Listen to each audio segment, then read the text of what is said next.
welcome to another edition of Two Steps Ahead Podcast. Two Steps Ahead Podcast, a podcast that encourages you to take your passion, make it happen, and let yourself be great. I'm Son Edom, and welcome to another edition of the show.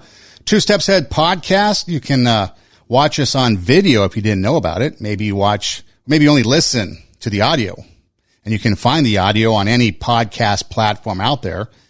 If you just search TWO, Two Steps Ahead Podcast, we pop up on all your favorite podcast platforms. But we also have a video component to the podcast, a video podcast, and you can watch that on YouTube. You can just go to our YouTube channel, TWO, Two Steps Ahead Podcast. Also on our Instagram, IGTV, you can watch full episodes there as well. TWO, Two Steps Ahead Podcast at the Instagram, IGTV. And so for those of you watching on the video, maybe you've noticed the lights. Had the lights now for a little bit. And so I've got the old lights, which spelled out my first name. And now we've got the TSA lights, which is two steps ahead. That's what TSA is. And so every once in a while, I like to acknowledge the lights because I think they just add a certain touch to the show. I'm always looking to try to improve. I'm always looking to try to find ways to make this show better. Try to find ways to make it more interesting for you. Try to find ways to get you more engaged. And so I think the lights add a nice touch. And on the show, that's what we're going to talk about. We're going to talk about overcoming complacency and what does it take to actually have that drive in us to be successful. And when does success come? How often does it come? What do we have to do to be successful? You know, some things that it might sound like we've talked about these in the past, and there are some components to what I'm going to talk about that might be repetitive, but maybe there's some new watchers, new listeners that missed out on shows in the past, and so it might be new to them. But recently, Phil Mickelson, the golfer, do you follow golf? Do you play golf? Do you like golf? A lot of people find golf boring. I kind of find it interesting. In fact, my first golf experience, I was in Nebraska, Scottsbluff, Nebraska. And when I worked at the radio station, we had memberships to a golf course, not the country club, golf course.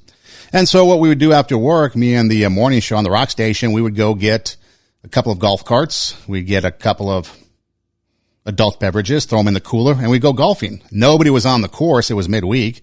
And so we'd have a lot of fun, and we'd just go hit the golf ball.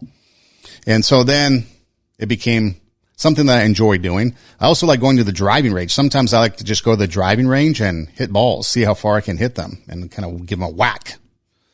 And then also you got that, ball picker-upper guy that's driving the John Deere, and you try to hit him.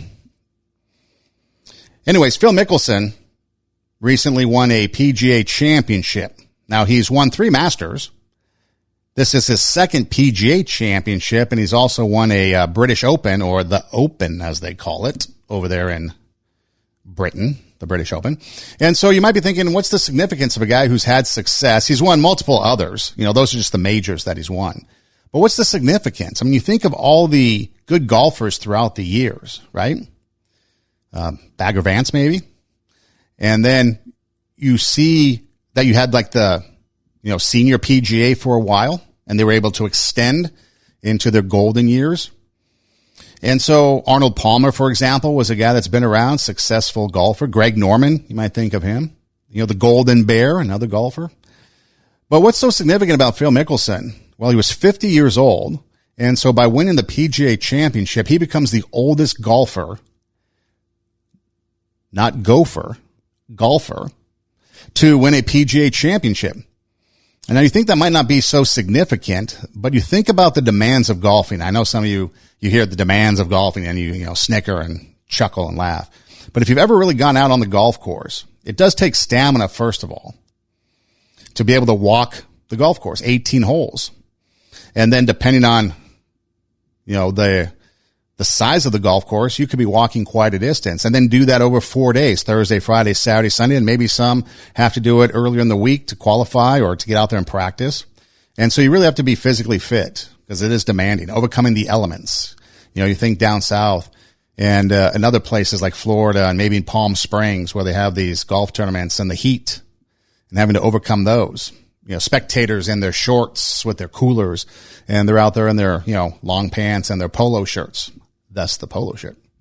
And so it takes a demand on the person. It takes a toll on the golfer.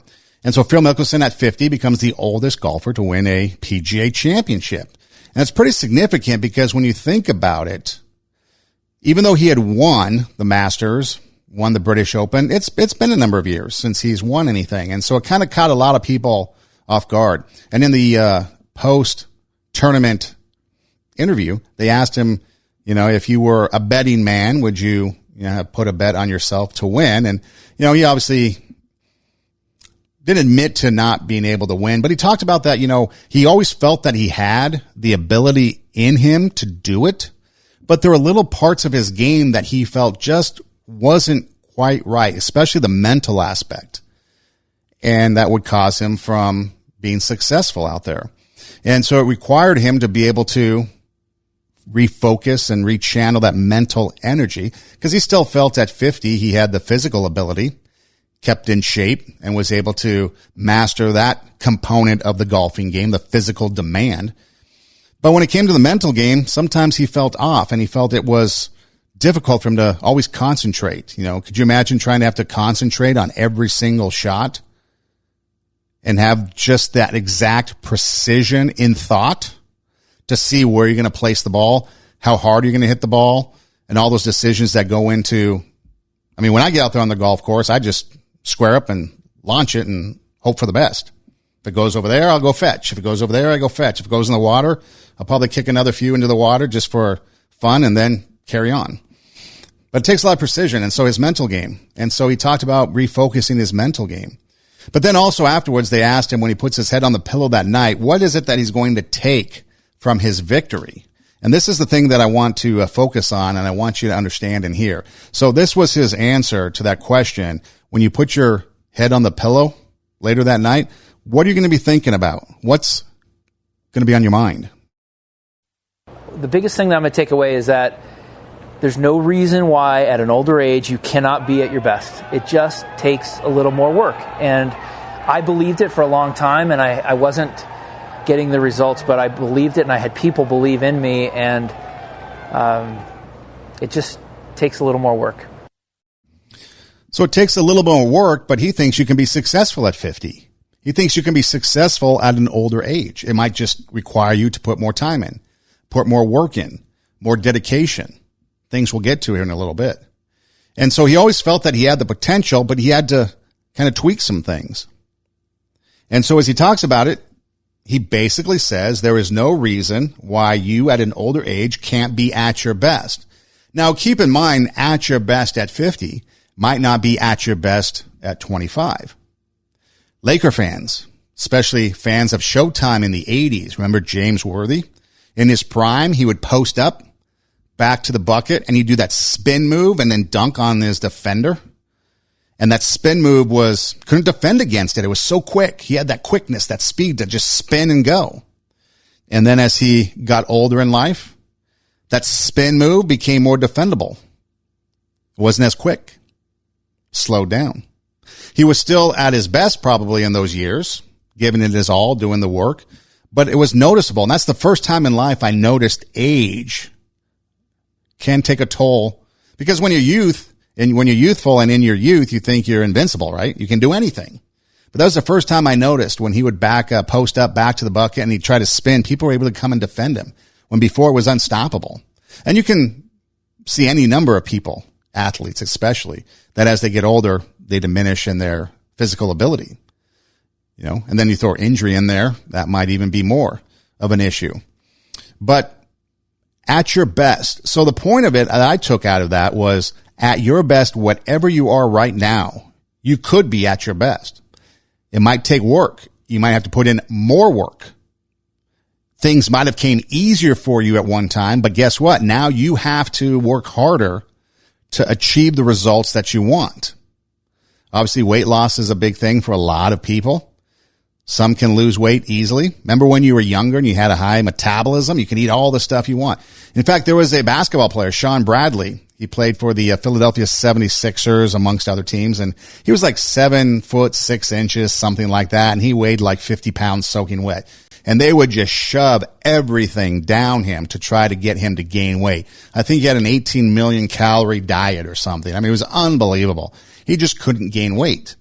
And everybody's like, man, that's the metabolism to have. Not if you're an NBA player, you need to gain weight. But, you know, we were able to eat things. No questions asked. Didn't matter. Weight didn't matter. And then we get older, our metabolism slows down, and we start to get our gut, and we start to find places on our body that has a little extra padding, and it's harder to get rid of. It takes a lot more to get rid of it, right? And so, but we can get there. It just might require us to do more work. It might require us to put in extra time at the gym, maybe walk an extra day, whatever it is. But we can be at our best no matter what age we're at. If you are, let's say, not an athlete and you're in the business world, you can be your best right now. You can be your best teacher. We just went through and coming out of a pandemic that required teachers to teach online. A lot of people don't like Zoom anymore. A lot of people don't like the online classroom anymore. They're just aching to get back into the real life classroom. But people overcame that. Some went the extra mile, and they were the best at that moment. They were the best online teacher they could possibly be. Others might have just mailed it in thinking, you know what, this is going to end eventually, and my students aren't really paying attention. They're off watching YouTube and other things, and I can barely keep their attention online, so I'm just going to mail it in too. Well, that's your choice. But you can be, if you're sitting there thinking, I'm too old, I'm too this, I'm too that. No, you can be, because Phil Mickelson proved that at the age of 50, and 50 isn't even that old anymore. I mean, think about it. Remember a couple years ago when Jennifer Lopez was pole dancing at the Super Bowl halftime show? Despite the fact that some people thought that was offensive. One of the, I guess, takeaways from that was that here was Jennifer Lopez at 50 in shape performing at the halftime show. When back, what was it, 80s, 90s when the Golden Girls were on and they were all, you know, in their 50s, so to speak. And they were all in muumuus in, you know, Miami, retired, living the old retired life. But now we've got Jennifer Lopez dancing on a pole at 50, good, in great shape. You've got Phil Mickelson at 50 winning a PGA championship, becoming the oldest golfer to do so. So we can do more things. And I think the expectation is that we can. You know, you have that saying, what, 40 is the new 30, 50 is the new 40, orange is the new black. And some of us, you know, kind of just dismiss that. But there's some truth to that. It's age is just a number. It's our mindset. It's our mindset that dictates to us whatever it is that we want to do. If we want to have the mind of a 30-year-old, let's say, we might not be able to perform like our 20-year-old selves, but we can go after it with the mindset, I'm going to take it and I'm going to run with it. I'm going to approach my work ethic. I'm going to approach my job. I'm going to approach my relationships with that same vigor that I once had. I'm going to go after it. I don't have to be in a lounge chair watching daytime television at a certain age. I can still be out there doing things. I can be out there having an impact on other people. And I think that's the thing that we can learn from Phil Mickelson at 50, winning a PGA championship. If you want to start something, maybe martial arts, just pulling something out of a hat. Maybe you wanted to be a black belt in martial arts, but you thought, you know, never got around to it. Now I'm a little too old. You can do it. Teaching, you come across a lot of people, especially in the radio broadcasting industry. You come across a lot of people that are second career. They've always been interested in radio and radio broadcasting and maybe doing a show and being an on-air talent, but, you know, life took them down another path. And now they come back and they come to class, and that's what they want to do, and they go after it. And initially you think, or at least they think, because I've been told this, that, maybe I'm too old for this. No.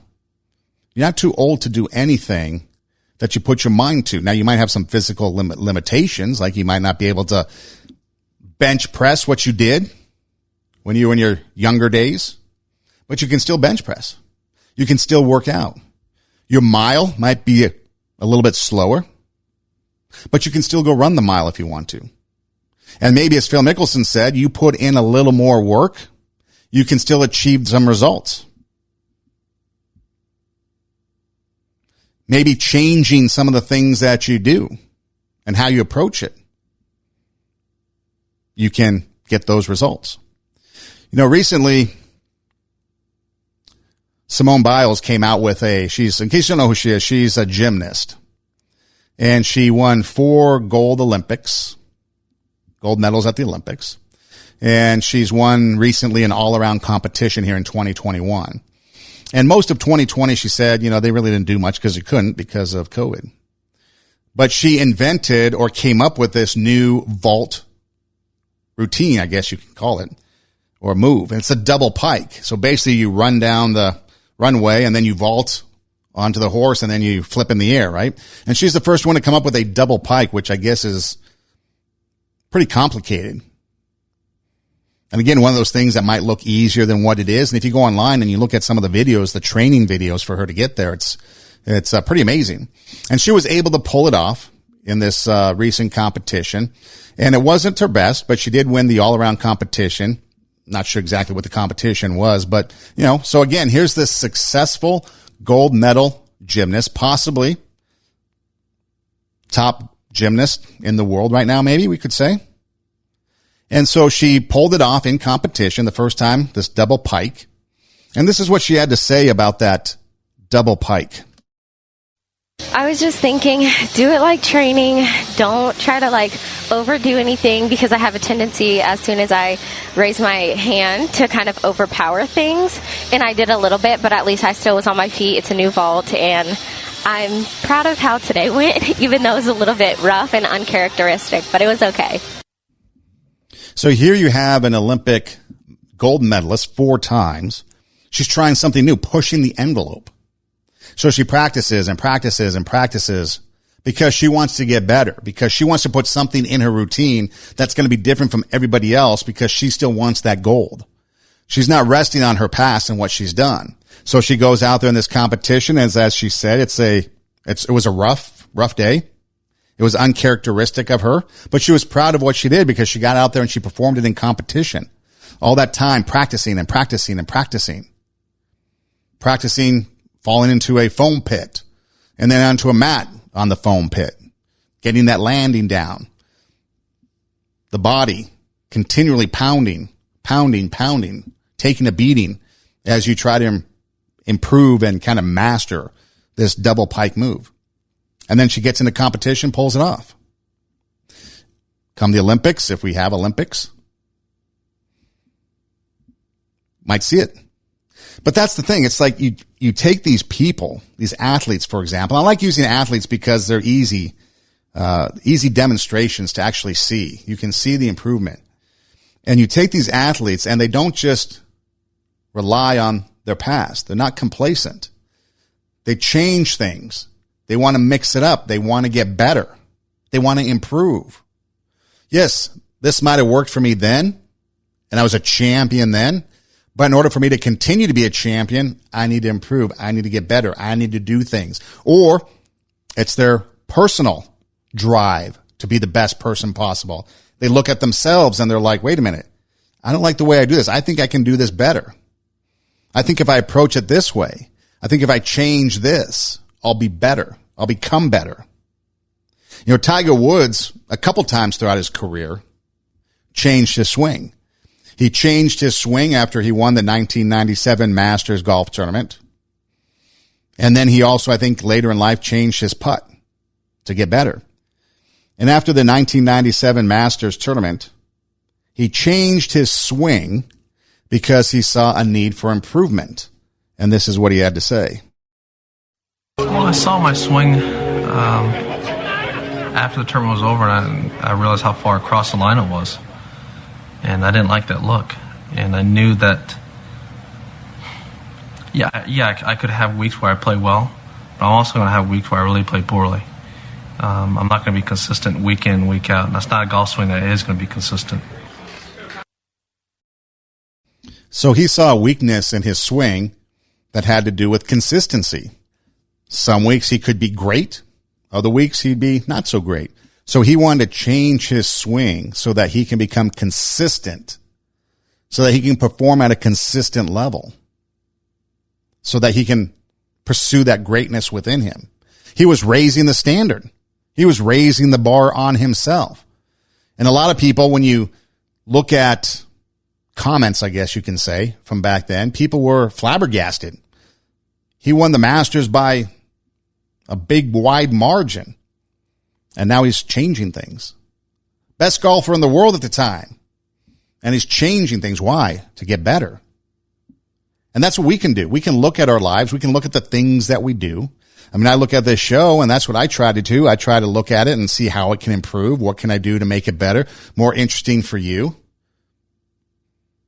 So that if you're vested in time, watching, listening, you enjoy it, get something out of it. But what can I do to make it better? If you're an athlete, if you're a musician, especially if you're a musician, is your music writing getting better? Are your songwriting getting better? The songs you produce, are they changing with the times? A lot of musicians, they say the success to longevity is changing with the times. I mean, think back in the 80s, you had the Sunset Strip and all those hair bands, Poison, Motley Crue, Guns N' Roses. And then all of a sudden, overnight, it became grunge. Seattle was the destination to be. Go down to the thrift store, buy your clothes, just put some grease in your hair and walk around all depressed. That was the music of the day. Radio stations had to change their formats overnight. In LA, my favorite radio station disappeared. Next thing you know, there's this other kind of music. Something that smells like Teen Spirit's now playing.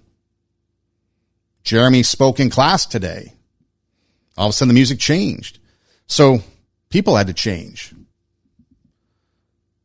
So we have to work harder as we move along in life, and we could still get those results. Sometimes it might require us to change our swing, or to maybe to add a new routine. Do something different to stand out. Maybe as we get back to opening the classrooms, instead of going back to what we did do, maybe teachers, you're going to come up with new ways to approach your students and engage them. Businesses. Maybe that's something we should think about when it comes to, service-orientated businesses like restaurants, flight attendants. If you've followed the show for any length of time, you know that there's been some experiences on airplanes with flight attendants. Well, coming out of a pandemic, airlines took a hit. Maybe their service should be better. But no, they're sitting in the back. They're lowering the standards. Makes me not want to fly on their airlines anymore. Maybe we should be raising the standard. Maybe we should change the way we approach dealing with customers, not taking them for granted. Maybe family, the way we approach family, the way we approach relationships. Maybe make it better. Change the approach, mix it up. Maybe you're in the best relationship ever, but now you decide to come up with something even more creative. Think outside the box. Make it a better relationship, not just settle for the status quo, for complacency. But get out there and do things. Make it better. One of the things that a lot of people have a hard time with is failure. You hear failure is not an option. I've talked about it before where if you give up, you could just be one failure away from success. And failure is only when you stop trying. You could learn 100 ways not to do something, and people might call it failing, but then eventually you get the one way that works. And so to me, it was always failing was only when you gave up. Try it again, try it again, try it again. And I've often times brought out people to try to give an inspirational message. And recently, with the year anniversary of Kobe Bryant, I've kind of been listening to a lot of things that he had to say, especially when he was away from the basketball court, his work ethic, his mindset, the way he viewed life and things. the way he approached basketball. And one of the things he had to say was, failure doesn't exist. And this is what he had to say. The story continues. So if you fail on Monday, the only way it's a failure on Monday is if you decide to not progress from that, right? So to me, that's why failure is not existent. Because, you know, if I fail today, okay, I'm going to learn something from that failure, and I'm going to try again on Tuesday. And I fail, and I'm going to try again on Wednesday. So it doesn't exist. See, and that's the thing. Failure only happens when you stop trying, when you give up. As long as you continue, you're not failing. As long as you go out there. Now, you might change your approach to things. You might try to add something new, maybe like a new routine, a double pike. Maybe you have to put in more effort because now maybe you're a 50-year-old golfer and you put in the extra work and you win a PGA championship. But you have to put in the work to be your best, whatever it is. When you look at life, things aren't going to go your way. There's going to be times when things don't work out. You lose a game. You lose a client. You don't get a job that you applied for. You lose a relationship for whatever reason. But then you just give up. You just go live in a bubble somewhere, call it a day. Or do you get back out there, learn from what didn't work, and apply it to a new method, a new way, a new standard? Because once we give up and once we fail, once we stop trying, then all the things, imagine all the people, Steve Jobs, for example, he even got kicked out of his company that he started, Apple. But think of all the failure that he had through life. And that led him to eventually create Apple and have great success. You think of people like Thomas Edison and inventors like him that failed over and over again before they finally succeeded, or their failure in one aspect refocused and became a success someplace else that they weren't even looking for. Or what about musicians banging on the door over and over again of labels trying to get their song, trying to get signed, try to get someone to hear their music. And then eventually persistence pays off. They didn't give up. Athletes, you think of maybe baseball. A lot of baseball players spending years in the minor leagues before they get an opportunity in the big leagues. Or people at the collegiate level or the Olympic level that had to put in the time. Maybe they had injury and they had to overcome injury. But they never gave up. And sometimes people can look at failure and misinterpret something as failure. Because sometimes the littlest things can be a success.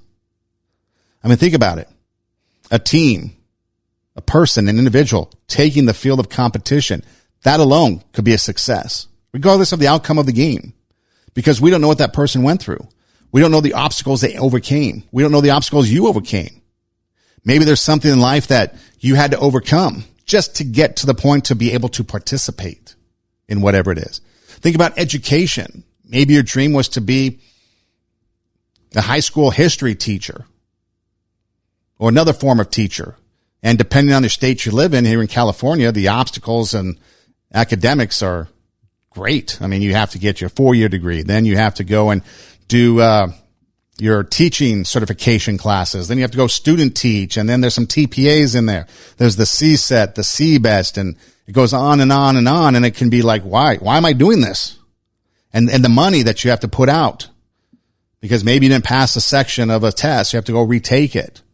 And you keep trying, you study, you do the study groups, you do the study guides, you go and go and go. But then eventually you're there. You pass. You got everything done. You get your certificate. You get hired. Now you're a teacher. Now you're influencing others. Now you're being an inspiration, a role model. Because you never gave up. You maybe had to change things around. Study a little differently. Study harder. Study longer. But you never gave up.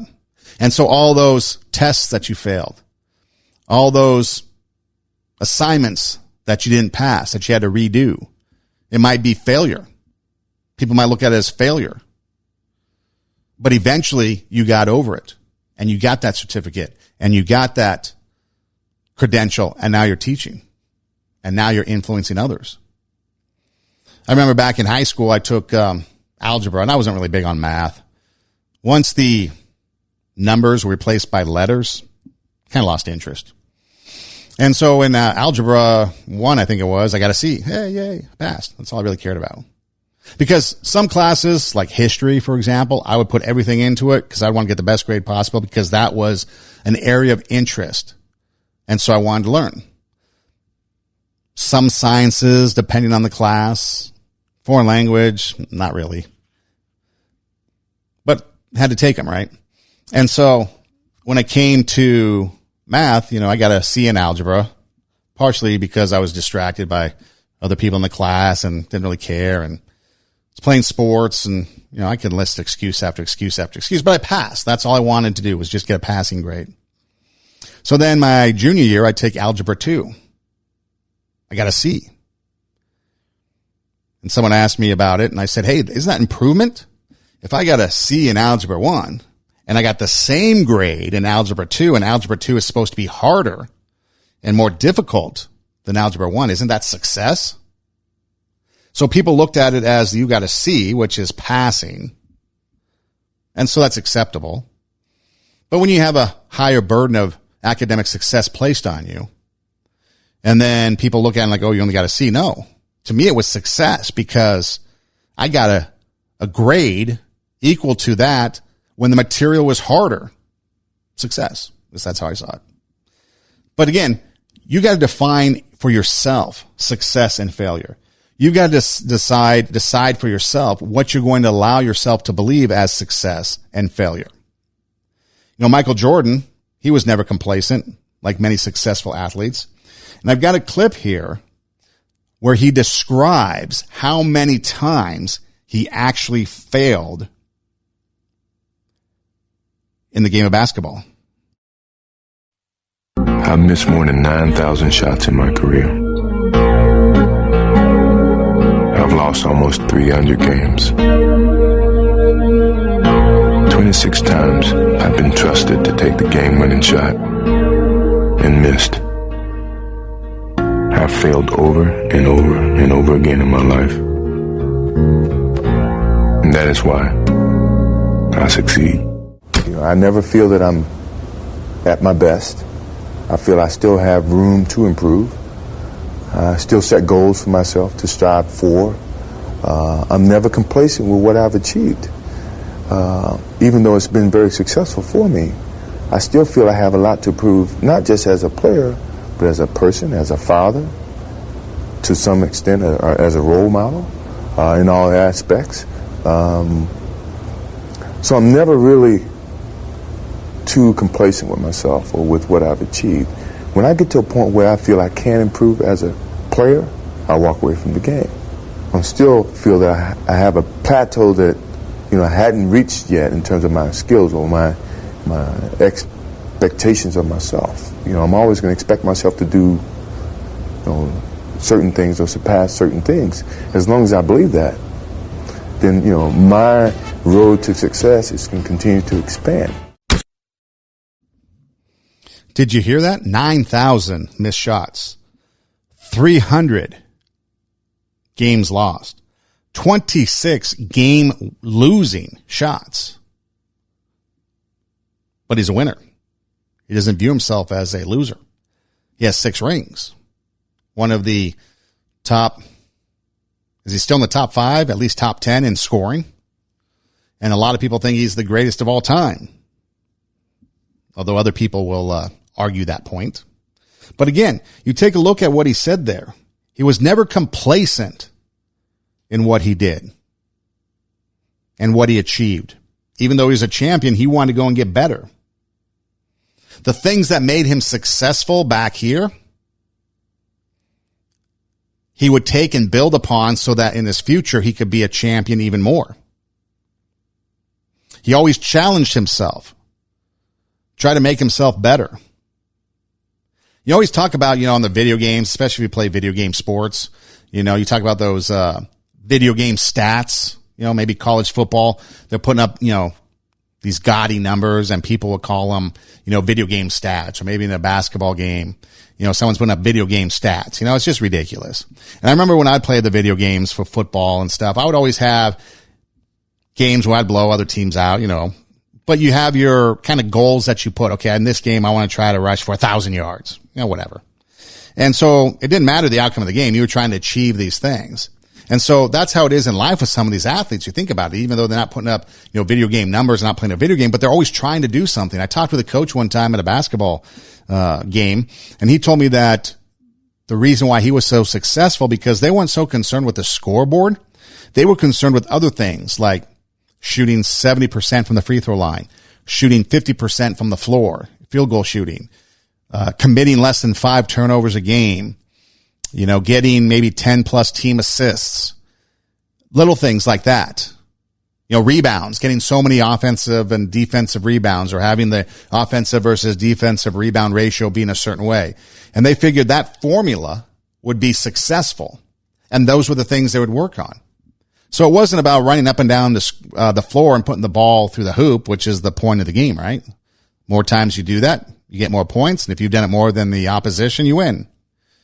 And so obviously scoring was important, but that wasn't the thing that they focused on. They focused on all these other things, and they would be successful. And then they'd build upon that. Okay, what other areas? So if we out-rebound our team, and if we have less turnovers, then we can be successful. But now what else can we put in there? Maybe make the other team turn the ball over a couple more times a game. You start building on things. You start getting better. You don't want to be complacent. I think about what it was at the 2002 Angels when they won the World Series. And Southern California, Anaheim, all abuzz. But what happened? They signed everybody. So they had the same team coming back. So there's expectations on them to win again. But what happened? Other teams went out and got better. Other teams went out and got players to improve. And so, yes, a championship team coming back as a unit sounds like a good idea, but in hindsight, it turned out to be complacency because other teams went and got better. Angels haven't won since. So they still won, yay for them.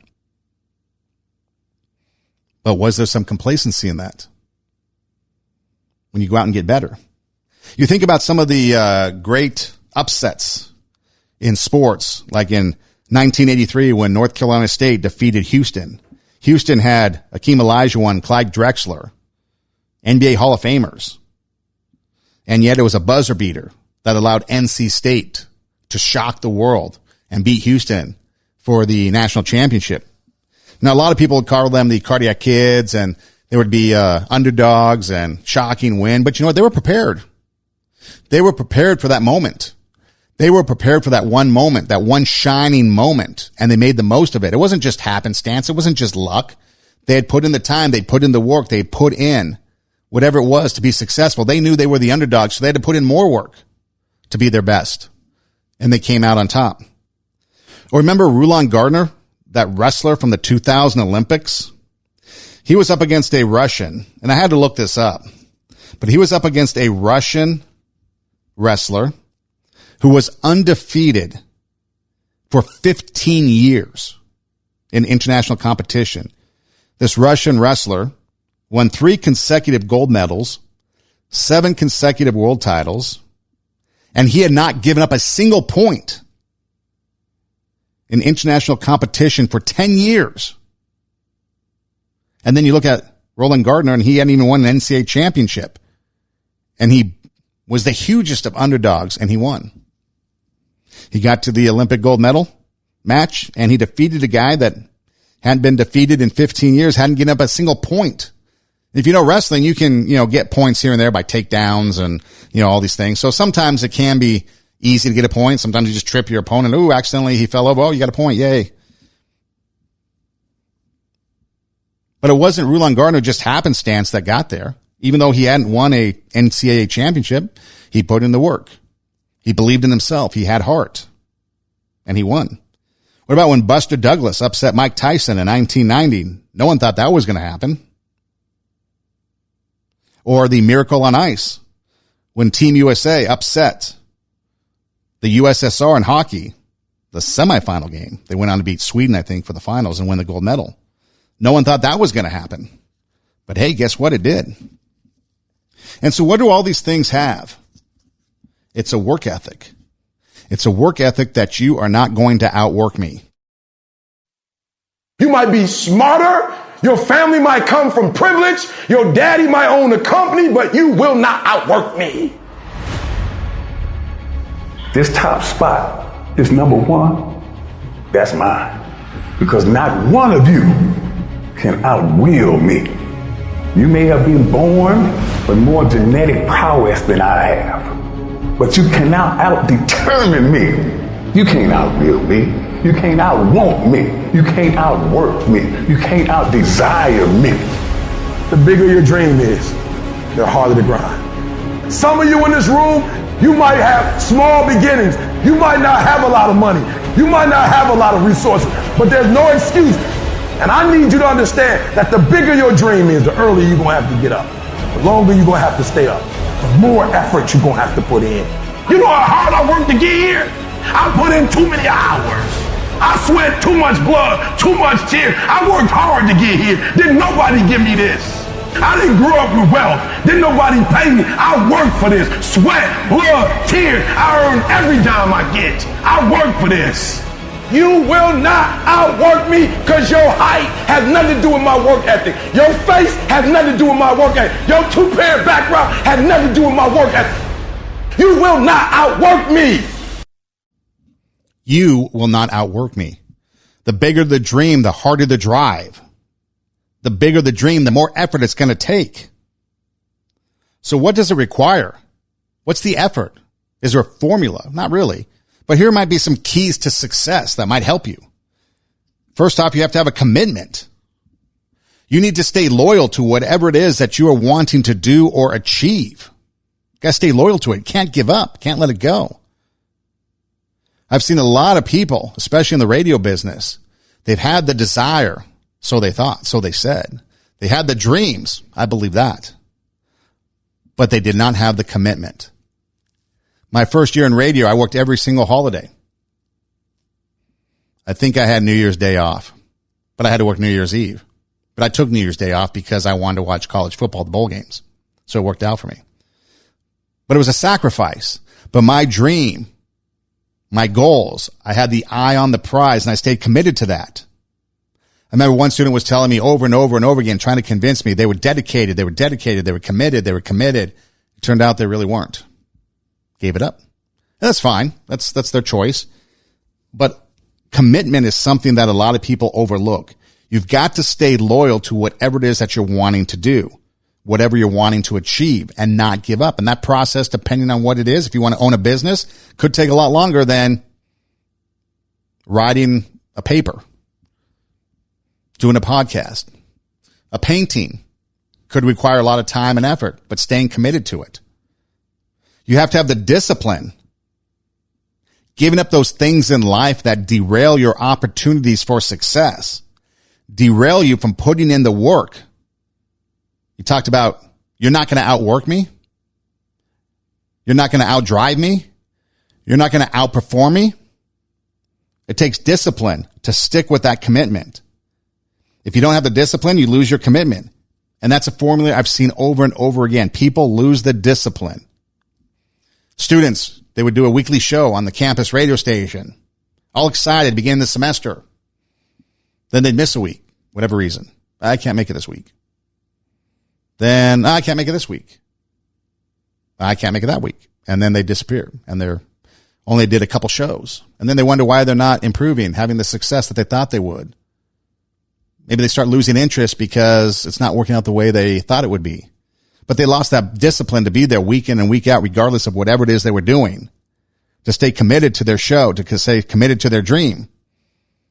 Some might say maybe that truly wasn't their dream. That could be.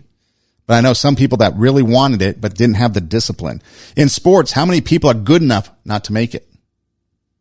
Or they succumb to some of the tangibles out there. Homesickness because you go away. Not knocking it, but those are the realities. What about consistency? So you have commitment, staying loyal. You have the discipline, giving up those things that are going to derail you. You have consistency to do it on a regular basis. Whatever it is that you have to do to take your passion and make it happen and to let yourself be great, you're going to do it on a consistent basis. Week in, week out, day in, day out. 2, 3, 4 times a day. If you listen to Kobe Bryant, he'd go out there and practice 2, 3, 4, 5 times a day. Now, granted, he had the ability to, but what are you doing? It's too early. Don't want to get out of bed. It's too cold. Don't want to go outside. So my discipline gets in the way of my commitment. But then, I'm only going to do it a couple times a week instead of every day, every day, every day. Having the faith, believing in yourself. That's the biggest thing. People will sit there and they will doubt themselves. Doubt will crush dreams. Believe in yourself. Believe in the process that you're doing, despite all the negatives that might come your way. Now, sometimes it might be prudent to listen to constructive criticism, but the negativity, got to avoid it. It's easy to have faith when things are going good, but when you need to have faith and believe is when things are going bad. You got to trust your process. Trust your process. Know that what you're doing right now is the right way to do it. I'm losing weight and this is the way I'm doing it. I'm lifting weights to get bigger. This is the way I'm doing it. I'm going to get a Division I scholarship. This is the way I'm going to do it. I'm putting in the work. I'm trusting the process. I'm believing in myself. I'm doing it on a regular basis. I'm being disciplined. I'm doing away with all the stuff that might derail my opportunity. And I'm staying committed. And then you have to have heart. You have to have the strength within yourself that when the rest of your body or the influences are telling you that you have nothing left, you still believe and you still give more. And if you follow those 5 things, I think that you'll have a great chance at success. Be committed. Stay loyal to whatever it is that you're wanting to do or achieve. Be disciplined, giving up those things in life that will derail your opportunities for success, derail you from putting in the work, make you lose your commitment. Staying consistent, being committed and disciplined on a regular basis, doing whatever it is that you are doing to take your passion, make it happen, and let yourself be great. Have the faith to believe in yourself and believe in the process despite all the negative that might come your way. It's easy to have faith when things are going good, but you need to have that faith and believe even when things aren't looking so positive. Trust your process. And then have heart. Find the strength in yourself when the rest of your body or influences are telling you that you have nothing left. You give more. You dig down. You have heart. And I think those are some keys to success. But what about people that are dreaming the same dream as you? Shocking. There might be people out there dreaming the same dream as you. Well, what do we do in those cases? I want you to know when you dream your dream that there are other people who are dreaming the exact same dream. When you say to yourself, this is what I want to accomplish, you're not the only person that wants to accomplish it. And now I ask you this question, what do you do when 1,000 other people want exactly what you want? What do you do when you're not the only one that wants to make $1 million in your company? You're not the only one that wants to be a CEO. What if you're not the only one that wants what you want? What if there are thousands of other people who want what you want? You have to outwork them. You got to outgrind them. You got to get up earlier. You got to stay up later. You got to execute, and you got to go from 70 to 120. You got to outwork them. Outperform them. Do whatever you have to get above. Outgrind them. Outperform them. You got to do more. You got to do better. You got to be your best. You got to have the keys to success. This whole show has really been about work, your work ethic. When it comes down to it, what's your work ethic like? You take a look at work ethic and someone's work ethic. You take a look at work ethic and somebody's work ethic, and you can find out a lot about a person and their success and how they are in life just based on their work ethic. Are they putting in the work? How's that work going? Are they half-assing it, or are they giving it them all? We've heard Martin Luther King Jr. talk about being the best street sweeper possible. Whatever it is, be the best at it that you can be. Because in the end, it's the effort that you put in. It's the effort that you strive to get the best out of you with. It's taking that greatness within you and bringing it out. It's raising the stand. You take a look at Phil Mickelson at 50, winning the PGA Championship. Simone Biles winning the gold medal, but then putting in the double pike. Tiger Woods winning the Masters, but then changing his swing because he saw something in it that he didn't like and he wanted to improve himself. Kobe Bryant, failure doesn't exist because I'm not going to give up. Only when I give up does failure exist. Michael Jordan, not going to be complacent. He's going to achieve. He's going to be successful. He's going to challenge himself.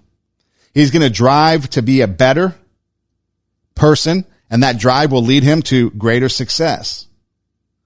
You will not be outworked by other people. You cannot be out at anything, outperformed, outworked, outdriven, outcommitted, outpassionate. You're not going to let anybody top you. And when others dream the same dream as you, that's competition. You're going for a job, and there's probably others there too that are going for that same job, that same career, that same goal, whatever it is. What are you going to do to outperform them? Some people look at competition and be like, well, I'm giving up. Others accept the challenge because they have a lion's mentality. If the lion is the king of the jungle, how can he be the king of the jungle? If he's not the biggest, the elephant is probably one of the biggest. He can't be the fastest because that's a cheetah. He can't be the smartest. So he's not the biggest, the fastest, or the smartest. So how does a lion become the king of the jungle? His mentality. That's the only difference of a lion and an elephant. When a lion walks up and sees an elephant, he thinks lunch. An elephant thinks run. And it's all mentality. Because when a male lion walks up, he may be outnumbered by a pack of hyenas, but I'm king of my jungle because of my mentality. What happens when you're a gazelle and you're not being pushed? You're not being prodded. You're not giving it a reward. Nobody's encouraging you. What happens when you're a gazelle and the lion's not chasing you anymore? You stop running. But what happens when you're a lion? When you're a lion, it does not make a difference. You realize that if your family is going to eat, that if that pack of lions is to survive, then you gotta go hunt. A part of being a beast just ain't eating a gazelle. A part of being a beast is the hunt.